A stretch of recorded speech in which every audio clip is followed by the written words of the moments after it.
All right, round one of the 2026 NFL Draft is officially in the books. And wow, what a night. We're here to break down all the biggest stories, the key trends, and the major takeaways from a pretty wild first round. So you look at all 32 of those picks, all the drama, the trades, the surprises, and you ask yourself, what was the one thing that truly defined the night? What was the single biggest story that just jumped off the page? It really comes down to one thing: protecting the quarterback.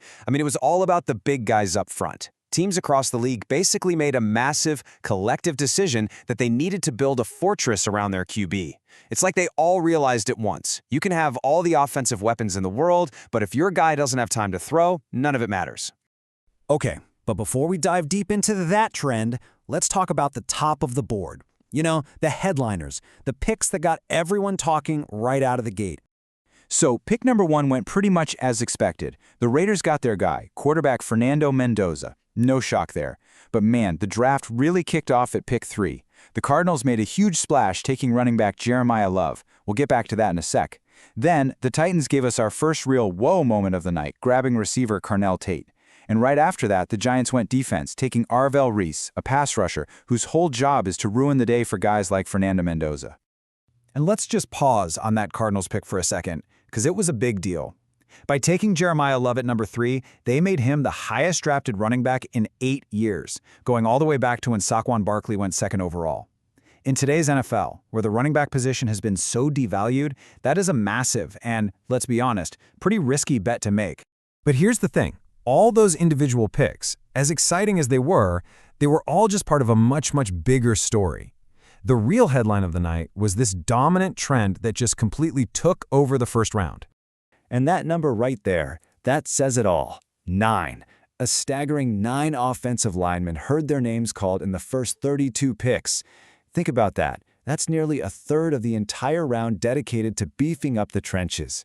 And if you dig a little deeper, you can see exactly what the priority was.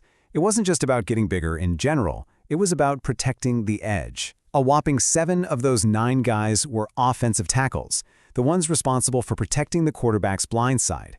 That tells you everything you need to know about what was keeping general managers up at night. This run on tackles started pretty early, with Spencer Fano going to the Browns at pick 9.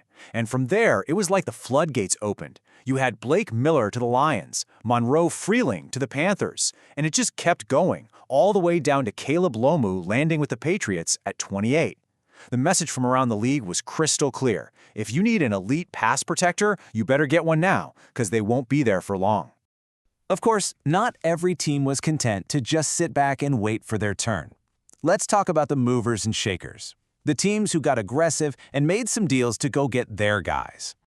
You know, you always expect a little wheeling and dealing on draft night, but there were 2 trades in particular that really stood out and completely changed the top half of the first round.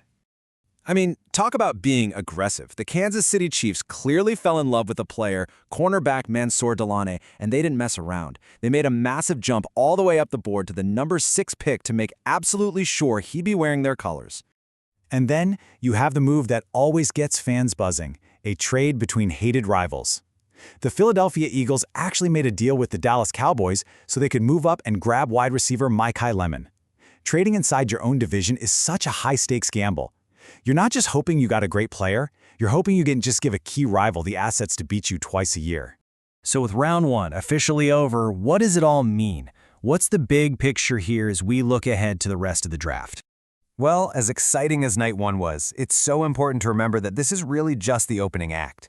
We've seen 32 picks fly off the board, but there are 257 picks in the entire draft. The vast majority of players are still waiting for that call. The real team-building work is just getting started. So, who's holding all the cards heading into days 2 and 3?